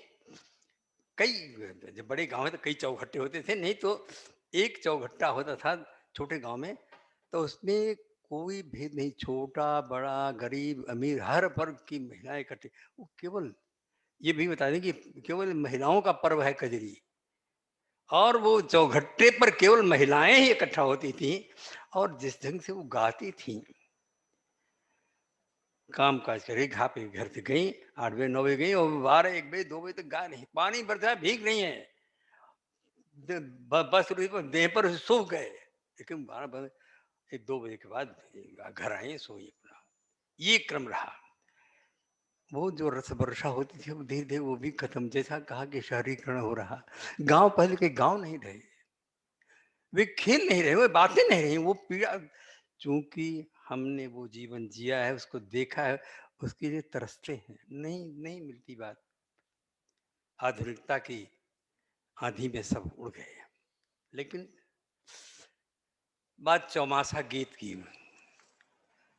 चौमासा गीत 4 महीने के वर्णन का, और इसमें मैंने पूरा बहुत छानबीन के सब देखा, तो ज्यादातर वो श्रृंगार और विरह के गीत ज्यादा मिले हैं। और वो विरह का गीत जो है वो सचमुच, जैसा शायद मिश्र जी ने कहा था कि वो विरह केवल प्रेमी प्रेमिका या पति पत्नी के विरह नहीं, बल्कि वो जैसे धरती से आकाश का, या वो पर ब्रह्म से जोड़ने की वो बात आती है, वो जुड़ जाती है, बात ऐसी है। बहरहाल मैं खोजते खोजते मैं कहा कि केवल इसी 4 महीने में, आषाढ़ सावन भादो कुंवारी थी, ज्यादातर यही मिलता है, और सब में महीने का नाम जरूर रहता है सब। मैंने कहा कि क्या यही 4 महीने का? लेकिन खोजते खोजते मिले कुछ गीत जो 4 महीने का वर्णन है। तो एक गीत मिला कि वो कार्तिक अगहन पूष माघ, ये। और फिर एक गीत और खोजते खोजते मिला, वो फागुन चैत बैसाख जेठ। बहुत खोजने के बाद इस दिन के गीत हम कहा यार ये अद्भुत है। तो बताया उन्होंने कि ये रेयर है, ऐसा मिलता नहीं, लेकिन है। चौमासा 4 महीने का वर्णन लेकर के, और श्रृंगार के ही वर्णन ज्यादा है, लेकिन ये दूसरे ढंग के गीत मिले हैं। मैं उनको सामने रखता हूँ, छोटे छोटे गीत हैं, लेकिन देखिए क्या बात कही गई है। और एक चीज मैं बता दूं, मैं अपनी बोली में लिखता था, शुरू में बड़ी उपेक्षा हुई है, बहुत हे समझते थे लोग, और उसके बाद वो कहते कि वो अरे ये भोजपुरी नथुनिया झुलनिया वाले हैं। बड़ा अपमान महसूस होता था, लेकिन मैं हंस के टाल देता था। मैं किसी से टकराया नहीं, मैं अपनी राह चलता रहा। ठीक है, आपकी सोच अलग है, मुझे अलग है। जैसे मैं बताऊं कि ये पावस के अलावा जो दूसरे गीत मिले हैं, दूसरे 4 महीने के, फागुन चैत बैसाख जेठ, या कार्तिक अगहन पूष माघ, ये 4 महीनों का वर्णन है, वो अजीब ढंग से आया है। शास्त्रीय संगीत में कहरवा ताल है, हमारे लोक में कहरवा धुन है, वहाँ दादरा ताल है, हमारे यहाँ दादरा धुन है। क्लासिकल में जोगिया राग है, यहाँ जोगिया धुन है। और ये जोगिया धुन मैं बहुत हैरान पड़ गया, पूछा तो एक वो गांव में हमारे बचपन में वो आते थे जो जो विरक्त हो गए हैं, जोगी हो गए, सारंगी बजा के वो चाहे हफ्ता भर फेरा लगा के फिर एक दिन मांगना शुरू करते थे। तो वो गीत वही उन्हीं से गीत मिला था और उन्होंने गाया वो तो मैं किसी तरह हाँ और रहा बस इतने मैं उनसे ले पाया। फिर उनको वो विदा किया, जो जैसा रहा जो कुछ उनकी सेवा करते भाई। तो ये आप देखिए कि एक तो ये कि एक बात और मैं बात हूँ, लोकगीत लोक साहित्य लोक की थाती है, लोक की संपदा है। मैं लोक साहित्य का विद्यार्थी हूँ, जितना कुछ अब जाना है अब तक लगता है कि मैं उसका शतांश भी नहीं जान पाया हूँ, लेकिन मैं उसी में डूबता उतराता रहता हूँ। कभी कुछ मिल जाता है उसमें सोचता हूँ कि कहाँ से कितना है, वो खो जाता हूँ उसी में।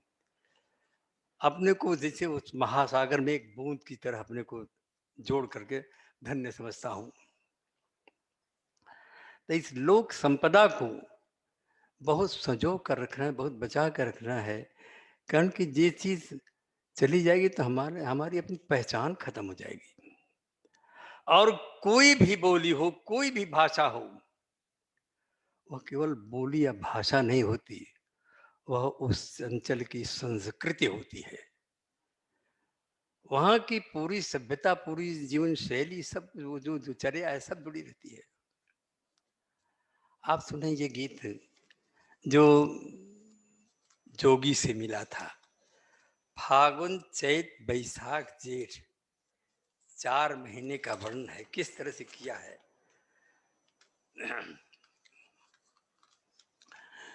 कौने कारण मोरे स्वामी भैल रे जोगिया, कौने कारण मोरे स्वामी भैल रे जोगिया, जोगिया के लेखे हम आज भैल रे रोगिया, कौने कारण मोरे स्वामी भैल रे जोगिया। फागुन महीनवा में लदरल बहुरवा, धीरे धीरे लगल टिकोरवा होना, चैत मन महुआइल चैत महीनवा में घर नाही लजिया अगोरवा होना, मास बैसखवा में बरिसे लुवरिया, झौसल सपना सिन्होरवा होना, अपन जिठ के तपनिया में पनिया पताले गईल, टूट गईल नहवा, टूट गईल नहिया के डोरवा होना, आखिर कौने कारण मोरे पिया भैले वियोगिया वियोगिया होना, कौने कारण मोरे स्वामी भैले जोगिया रो, आखिर काहे पिया भैले वियोगिया हो। ये इस तरह की बात, ये तो उनकी जोगी बाबा की बात है। एक दूसरा गीत भी ना जिसने श्रृंगार विवाह की बात नहीं, आषाढ़ के साथ बादल आए, फिर सावन भादो, तब भादो कुआर में बादल को भगा रहे हैं, ये दूसरे ढंग का हमको अजीब सा लगा कि यार क्या है, जिससे उस ट्रैक से हट करके बात कही। अइले आषाढ़ महीनवा बदरवा, झरले रस बुनिया हो मोरी गुइया, अइले आषाढ़ महीनवा बदरवा, झरले रस बुनिया हो मोरी गुइया, झुलवा झुलावे सोनवा कढ़ाई के, कजरिया के धुनिया हो मोरी गुइया, कजरिया के धुनिया हो मोरी गुइया, भादो महीनवा में तीज तिहु अरवा, सुनावे ढुन मुनिया हो मोरी गुइया, सुनावे ढुन मुनिया हो मोरी गुइया। मास कुआर लागल बदरा खदे रहे लेके हाथे सिट कुनिया हो मोरी गुइया, सिट कुनिया हो मोरी गुइया। ये जिसे ट्रैक से हट के हमको लाया कि क्या बात है। और जो एक दूसरा गीत मिला, कार्तिक महीना, कार्तिक बैसाख और माघ, ये 3 महीने में नहान होता। घर की महिलाएं पूरे महीने भर नहान करती हैं और कार्तिक में स्नान, गंगा स्नान के बाद बैठ के जो कहानी कहती हैं, वो लोक पद्धति जो उनकी पूजा की है उसमें जो कहानी कहती है, उस कहानी में क्या रहता है, कितना रथ रहता है, क्या कुछ है। अब देखें ये दूसरे ढंग का गीत हमको। अच्छा ये है, एक बात और है कि चौमासा या 12 मासा की कोई निश्चित धुन नहीं है कि ये इसी धुन में, जैसे कजरी के कुछ उसकी सेपरेट धुन है, इस धुन के वो कजरी है। बसंत गीतों की उसकी अलग धुनें हैं, चैता चैती की है। लेकिन 12 मासा जैसे ये है। एक बात और इसके साथ मैं बता दूं, बहुत बड़ी बात है जिसको बड़े आदरणीय कलाकार लोग कभी कभी तोड़ देते हैं, बहुत कष्ट होता है। लोक मर्यादा इनके साथ जुड़ी है, कालखंड निर्धारित हैं। पावस गीतों के लिए सबसे अधिक 4 महीने का समय मिला है, गंगा दशहरा से लेकर के विजयदशमी तक। कजरी, झूला, लावनी, चौलर ये गाए जाते हैं। और इसके बाद अगर गायन होता कजरी का तो वो लोक मर्यादा का हनन है, लोग उसे नहीं स्वीकार करता। ऐसे ही बसंत गीतों का है, बसंत के गीत बसंत पंचमी से शुरू होकर जिस दिन रंगोत्सव होता है उस दिन भर चलेगा। और शाम को जैसे एक हम लोग के बचपन में एक गीत चलता था कि सदा आनंद रहे यही द्वारे मोहन खेले होरी, और इसी गीत से समापन होता था और उसी शाम से चैता चैती घाटों का गायन शुरू होता था। और वो चलता कब तक था? अक्षय तृतीया तक। अक्षय तृतीया को चैता चैती घाटों गा गया, उसके बाद बंद। ये बात मैं नहीं कह रहा हूं, मेरे पुरखे कह गए, पूर्व पुरुषों ने कहा है, लोक ऋषियों ने कहा है, लोक साहित्य के, लोक विधा के विद्वानों ने ये बात कही है। तो उसको बहुत ध्यान रखना चाहिए।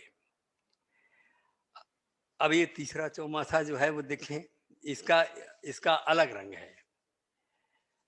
कार्तिक महीने से बात शुरू होती है। ननद भौजैया गंगा नहानी, ननद भौजैया। ये दादरा में क्या बढ़िया है। गंगा नहानी ननद, कार्तिक नहाए के कहानी सुनावे, कार्तिक नहाए के कहानी सुनावे, संझा के दिया आकाशे जरावे, संझा के दिया आकाशे जरावे, काजन काहे न तब वो अघानी, ननद भौजैया गंगा नहानी, ननद भौजैया। देखें कि रोज रोज माथे लगावे डिठोना, रोज रोज माथे लगावे डिठोना, अगहन में होई ननदिया के गौना, अगहन में होई ननदिया के गौना, ननदी विदा होई भौजी जुड़ानी, ननद भौजैया गंगा नहानी, ननद भौजैया। उस महीनवा में सर्दी सतावे, उस महीनवा में सर्दी सतावे, नीक लगे दिनवा रैन डरवावे, नीक लगे दिनवा रैन डरवावे, बुरसी में आगी जरा के धधानी, ननद भौजैया गंगा नहानी, ननद भौजैया। और आखिरी बंद इसका देखें कि माघी सिवाने में सरसों फुलाइल, माघी सिवाने में सरसों फुलाइल, पहिरेली धन्नो, पहिरेली धन्नो, पहिरेली धन्नो बसंती रंगाइल, तोनो पर पहुना से बड़ा सकुचानी, ननद भौजैया गंगा नहानी, ननद भौजैया गंगा नहानी। तो वो जो परंपरा वो जो रही है, हर महीने का नाम लेकर के हर उसमें विरह श्रृंगार, ठीक है, श्रृंगार को रसराज है, उसको नकार नहीं सकते। वसंत को ऋतुराज कहा है तो लोक ऋषियों ने पावस को रसराज कहा है, इसलिए कि तपन के बाद जब वर्षा होती है तो हरियाली पसर जाती है, खेती गृहस्थी का काम यहीं से शुरू होता है, एक आशा की किरण उगती है। और इस क्रम में जैसा प्रकाश उदय जी ने कहा है, मैंने दिमाग में पहले भी सोचा था कि चौमासा 12 मासा औमन हर महीने का नाम ले लेकर के इसमें वो गीत के वर्ण मिलते हैं। बहुत अब तक देखा, बहुत ज्यादा इसी ढंग के मिले हैं। मैंने कहा थोड़ा सा उससे हट कर कि किसी महीने का नाम नहीं है, लक्षण से मालूम है कौन महीना चल रहा है। आप सुने 12 मासा 12 महीने, अच्छा ये 12 मासा 12 महीना गाया जाता है। आषाढ़ से बात शुरू होती है, आषाढ़ सावन भादो कुआर, 4 महीने के 3 चरण हैं। बेटी जी मैं आपसे विशेष रूप से इसलिए कह रहा हूँ, इसको सुनिए, इसको देखिए, और उसमें क्या बात, रिदम बदल जाता है, एक दूसरे चरण में रिदम बदल जाएगा, तीसरे में और परिवर्तन हो जाता है, हर महीने के अलग अलग वो सबकी धुन सुने। बादल गरजे बिजुली चमके झमझम बरसे पानी, बादल गरजे बिजुली चमके झमझम बरसे पानी, सबके सुख के सपन सजोत भीजे धरती रानी, पानी लिखे जिन गानी के कहानी मितवा, पानी लिखे जिन गानी के कहानी मितवा। आषाढ़ सुबह झरना कजरी गावे, नदिया मेघ मलार सुनावे, झरना कजरी गावे, नदिया मेघ मलार सुनावे, चले बयार पटेंग लगावत, झलुआ खूब झुलावे, गावे झूम झूम कितना बखानी मितवा। और उसमें धुन क्या चलती है, गावे झूम झूम कितना बखानी मितवा, पानी लिखे जिन गानी के कहानी मितवा। सावन से भादौ ना दुब्बर जाने सारी दुनिया, सावन से भादौ ना दुब्बर जाने सारी दुनिया, बुनिया मारे बान करे जा छुए ले ढुनमुनिया, ढुनमुनिया की धुन है, ये फुलवा फूल लाखो गुलबवा, भमरा रखे लालो भाई, तो बुनिया मारे बान करे जा छुए ले ढुनमुनिया, मुनिया लागे लागल कितनी सयानी मितवा, पानी लिखे जिन गानी के कहानी मितवा। हथिया पर से जात जात जीव जूड़ हो भरी आशा, हम किसान परिवार के हम जानते हैं, हम लोग को यह है कि अगर हथिया नखत जाते जाते बरस गया तो दोनों फसल बढ़िया होगी। हथिया पर से जात जात जीव जूड़ हो भरी आशा, दोनों हाथे लड्डू, दोनों हाथे लड्डू झंख कोने धैल बतासा, झांसा कैसे दे कई के आना कहानी मितवा, पानी लिखे जिन गानी के कहानी मितवा।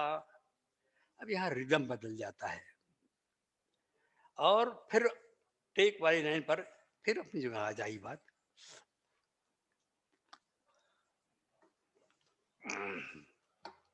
पानी लिखे जिन गानी के कहानी मितवा, लांबी लांबी केसिया से अंगना बहारे संवारी के धरे, ओ संवारी के धरे, लिपि पोती जगमग दियना बारी के धरे, लिपि पोती जगमग दियना बारी के धरे।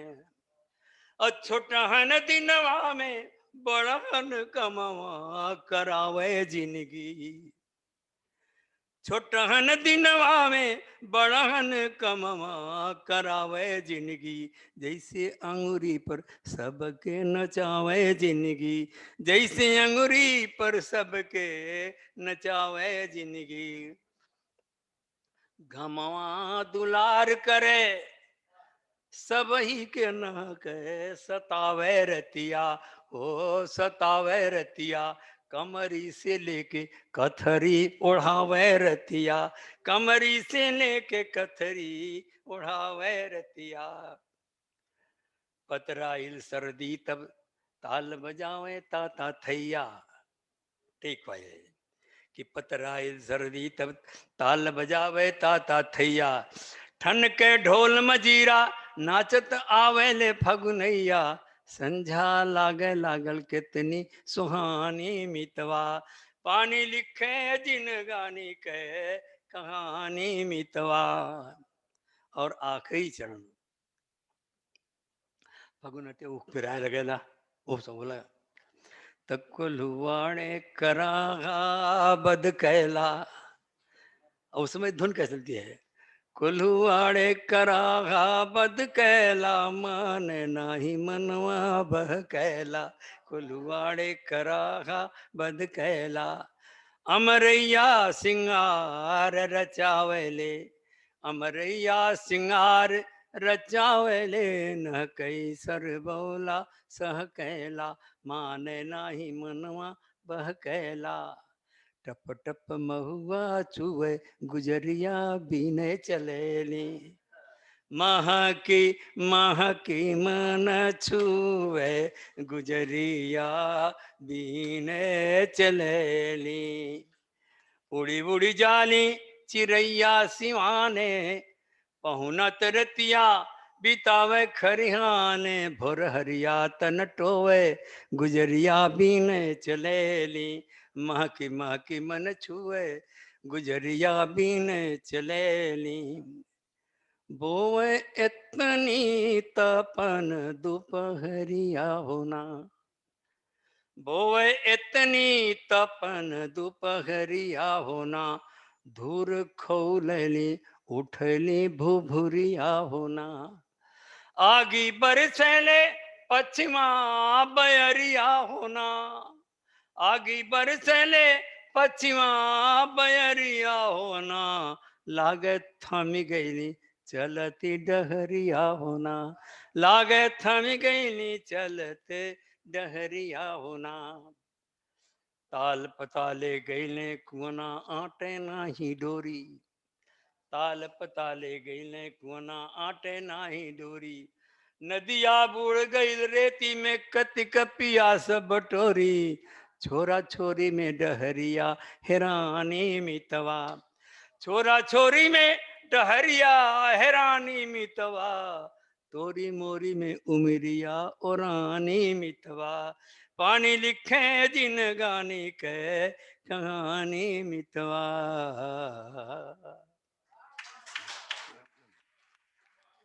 और अंत में 4 पंक्तियां और सुनने। ये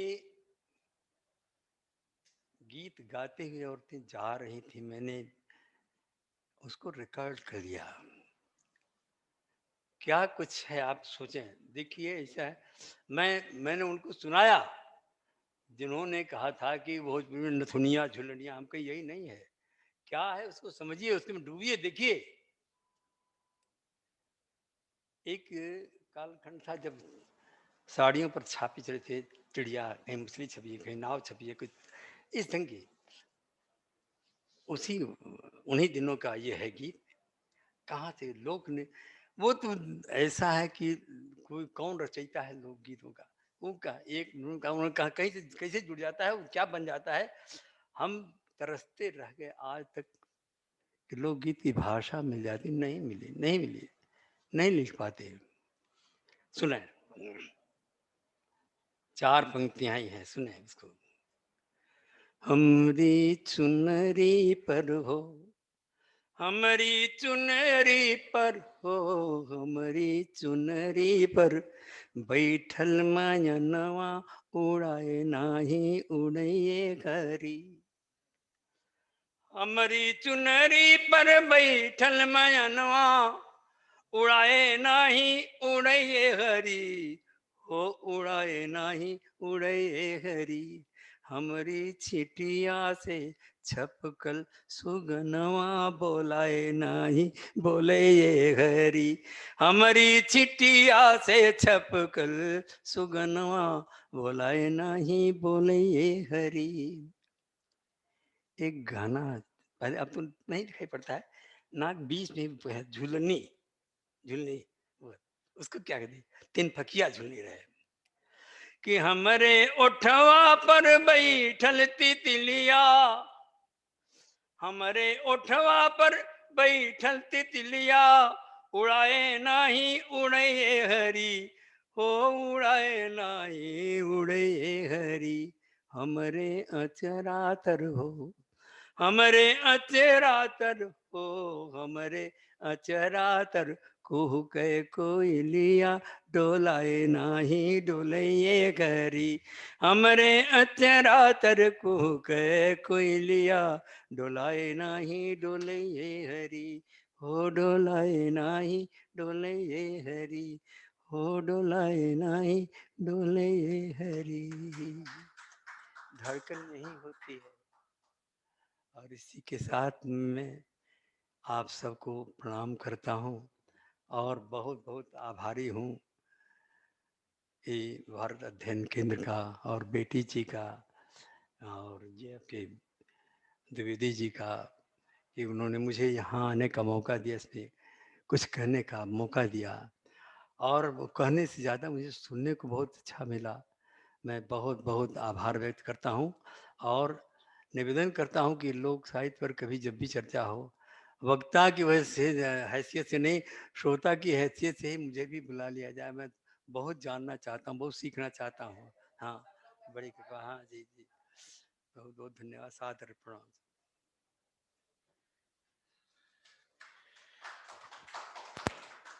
पंडित जी ने जिस अवस्था में हमें छोड़ा है हम यहीं समाप्त करते हैं। इसके बाद किसी चीज़ की आवश्यकता नहीं। कल 11 बजे हमारा पहला सत्र यानी इस संगोष्ठी का चौथा सत्र रहेगा।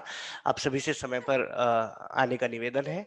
अभी हम इस सत्र के और आज के दिन की समाप्ति की घोषणा करते हैं। धन्यवाद।